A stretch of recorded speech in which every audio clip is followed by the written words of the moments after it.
jedha yoo ka ammoo agartee injiraanne taates anis injiraadhu jechuudha akkasumatti itti fufaa namni taa'ullee jiru taa'ee nyaachuu. Assalaamu alaykum warahmatullahi wabarakatuhu akkam ooltan akkam jirtan maamiltoonni yookiin warri agartee roozaa jaalattan hundi keessanii jechuudha.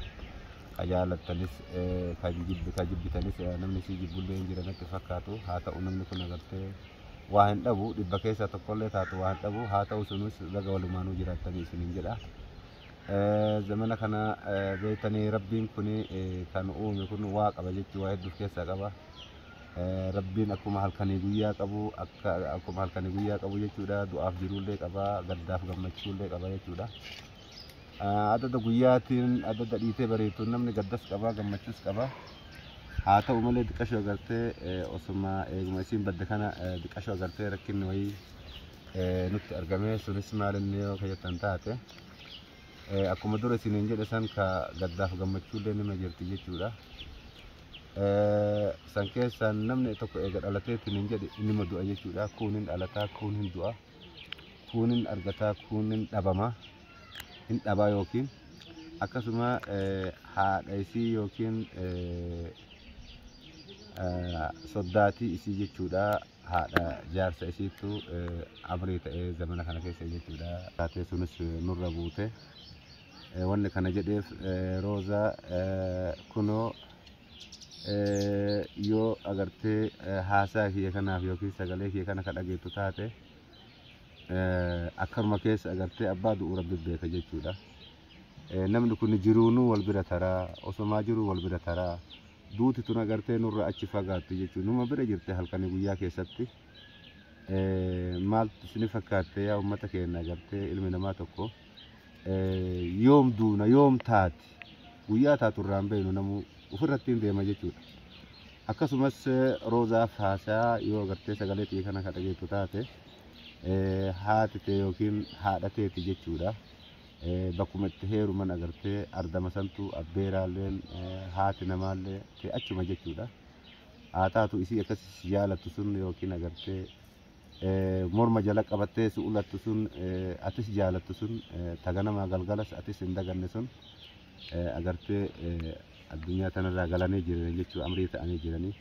Asumaanis jaarsi keessis agartee jaarsa keetis agartee numaraa jechuudha. Asis rabbi haa sabbarsiisu aalaaf aalii isaanii ka irraa amrii ta'an hunda rabbi haa sabbarsiisu isaan rabbi warra jannataa haa fudhu rabbi caffee jannataa keessa haa kaa'u jechuudha. Sunis sheenaa guddoo nuti taate jechuudha.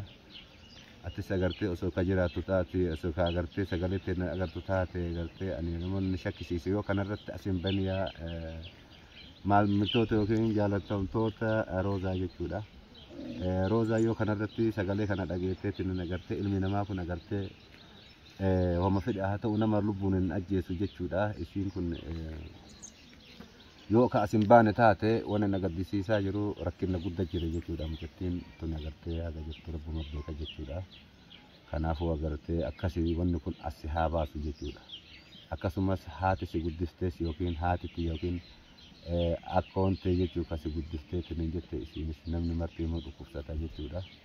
Nama martuu dhibee marra jira keessattuu namni dhiigaa qabu kuni guyyaa takka tarafii guyyaa takkaati jechuudha. Kanaafuu kana fakkaataa maamiltoota keenya agartee warri naa barbaadaa jirta warri ganama galgala agartee ani telefoona agartee na heddumaateetuma kaasuu dadhabeetiin agartee waan kunillee narra jira natti illee aarinaa natti laallatinaati. Waan kana na bachisiise jechuudha. Akkasumas warri agartee isiis rabbiin haa sabbarsiise jechuudha. Kanaafuu roozaa akkana jirti waan kana keessa tarreetiin hin jirra yoo agartee osoo nu dhageeffattu cal'iftu taate yookiin fayyaayyuu qabaatte aarimatee laaltee agartee kadiddu taate kun waan kanarra turree atis dhiifama siin jedha roozaa.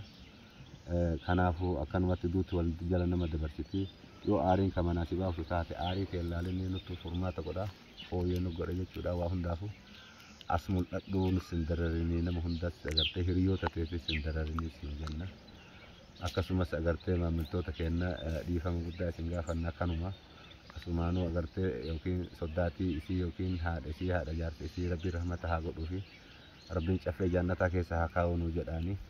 kanumaaf bannee dhiifama guddaan irraa ta'a amma ammoo agartee itti fufaa jechuudha. Iddoo bakka fagoo wayii deemeetiin barbaaduuf deemaa yoo agartee sanuu nan xaarsinii ilmi namaa tokko agartee yeroo ammaa kana keessatti biyya takka irraa biyya takka dhaqu jechuun hedduu agartee nama dhibaa jira jechuudha. Kanaafuu akkasitti as bahii siin jedha galatoomee Roozaa atis yoo dhageette kaboottus taate sabbarii siin jedha abbi haa sabbarsiisu. Jaarsa keellee rabbi haa sabbarsiisu jechuudha innis haa sabbaru. Sabrii imaana guddoo rabbi itti haa kennu jechuudha isaan rabbi warra jannataa haa godhu asumaanu. Akkasitti naa jiraadhaa isiniin jedha homa kanan na bachisiisee dhiifama guddaa isin gaafanna. Warri na waliin barbaadaa jirtanis ittuma fufaa. Haa taatu malee wayita agartee telefoona namoota hedduu argu. Badaa wayi arganiitiin jalaa kaasuu dhabaa ka jedhuun agartee ni sheenawaa jechuudha. Namni argitaniitiin jettan argamte ka jettan naa barreessa. Akkasuma beeytanii yaa Roozaa wanni isin jechuu barbaade nullee agartee akkanumatti ani mataan kiyya diqashonna dhukkubaayyuu dhugaadha namni tokko agartee homa fedhellee haa ta'u. Ramadaana keessas akkasumatti gaddaan baane iida keessas akkasuma jirra. Eegoonni hundi hojjaan galte sinani galtee manatti illee hin galle jechuudha. Kanaafuu wanni ati rakkatte yoo ka jiraatu taate sii goona. Aga dandeettiin hin jedhe gartee waan hin qabne siin fuudhu. Wanni hin qabu ammoo duniyaatti ani alatti uummata Oromoo kasi jaalatu hundatti jira jechuudha. Uummanni Oromoo na bira dhaabata kana bira dhaabatu hin beeka. Waan humna kiyyaa olillee yoo ka taate rakkoon takka hin jiru. Asbayi sigaa yoo ka agartee beekaa wanni ka jiru taate sigaa. Yookiin ammoo hoo namoonni tokko yoo isii bira ka jiraatan akka hin tubbanne yookiin ka jedhanillee taate nu malaalaa namni haadhaaf abbaa irraa hin baane hin jiru jechuudha. Namni ilmoo hin qabnellee yookiin yoo ka jiraatus taate rabbiin agartee maraa haa agarsiisu jechuudha akka ilmoon nama gootu. Kanaafuu agartee dararama keessa jirra jechuudha. Namni dhiiga qabu kun agartee nama sodaachisa jechuudha. Nullee hin dararin hiriyoota ta'ellee hin dararin. Osoo iyyuu akkasitti iyyuu agartee homa kana iyyuu waan namni si waliin ta'u akka namni itti si jaalatu osoo ka agartu taate atu alhamdulillah jette anuu wallaahi sitti yookiin boonaa jira jechuudha maali. Namoonni hagana ga'u kun namoonni akkana agartee namni herrega isaa hin beekne kun si jaalata ka jedhu agartee bira dabree waan biraa dhiisi Ishiyaa irraa dhiisi Ameerikaa irraa jechuudha. Dubartoota meeqatu siif jecha boo'u jira jechuudha. Namni wanni agartee siif boo'u nunu dhalattee si haala amala keetti agartee tayyaalettiidha waan dubbatu hundaa hin himaanii xumurta jechuudha. Aarraan illee ati dubbattee illee hin dandeettu huma boottee waan ufumaa hiikaa itti goota jechuudha. Namni fayyaalummaa kee kanaaf agartee si jaalata. Kanaafuu agartee ammas dubartoonni mana arabaa dalagu agartee dalagaa dadhabdee tabii biraa jirtus akkasumatti jechuudha. Itoophiyaa keessas jechuudha akkasumatti viidiyoo suuraa kee kanatti ka boottu kana sheer gochuu jiran jechuudha. Haga ammaa wanni nagahee tokkollee hin jiru jechuudha. Maal akka ta'e irraa hin beekne jechuudha. Kanaafuu akka tasaa yoo agartu taate as bahi nan dararinii bakka rakkadhetti uummanni Oromoo naa jira. Bakka uummata akka uummata Oromoo qabna jechuudha. As bahi as mul'adhu rakkoo kee as baafadhu. Furmaanni ka jiru yoo agartee jiraattanii lubbuun jiraatte as baate rakkoo kee himatte qofa. Waan danda'u sii godhee waan dadhaboo agartee akkuma dura jedhe san rakkoon qabu nama qaba namni uummata Oromootti jedhama rakkoon qabu. Kanaafuu akkasitti as bahee hin cinqinii hin dararinii siin jedha. Yookaan ammoo agartee hin jiraanne taates anis hin jiraadhu jechuudha. Akkasumatti itti fufaa namni taa'ullee hin jiru taa'ee nyaachuullee hin danda'u jechuudha. Akka iida kee dura dhiisii iida keessas akkuma atti mana agartan kana jechuudha. Ani kaalsi takka isin jijjiiranne waan biraa dhiisii rifeensa ofirraa sirreessuu hin dandeenye jechuudha. Nyaata dhugaatis akkasumatti agartee gadi nan taru isii agartee namni horiin jalaa bade tokko agartee manatti hin galu loon jalaa bade tokko manatti hin galu jechuudha ilma namaa dhiisiti. Kanaafuu keessattuu akkuma namni tokko beeku isima takkattiidha jechuudha. Anaaf warra kiyya jidduu jechuudha ka deemtee agartee haalaan agartee tajaajiltu isiidha. Nutis agartee isii dhabuu hin dandeenyu namni tokko dhabuu hin danda'u. Kanaafuu jabaadhaa isinis na waliin barbaada yoo isin bira ka jiraattus taate abbaa bira jiraattus taate gorsa yaa Roozaa sigaa bakka itti buladhu haa jedhanii akkas wanni biraa wanni jiru tokko jiru sun na haa qarqaaru.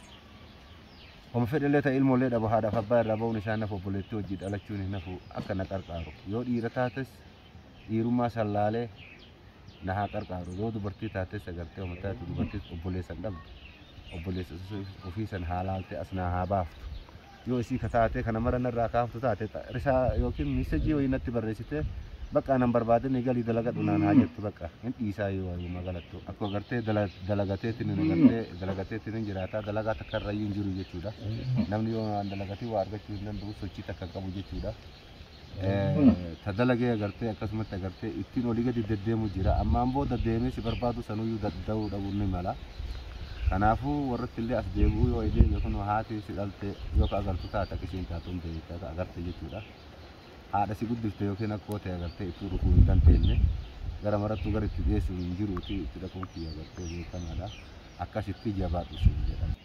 Maaliif ree isin caalaa wanni kaasuu diddeef agartee natti heddummaatee yeroo tokko takka shaarjiillee harkaa fixatta jechuudha waan kana akkasitti naa jiraadha isin jedha galatoomaa salaamu alaikum warahmatullaahi wabarakaatuh.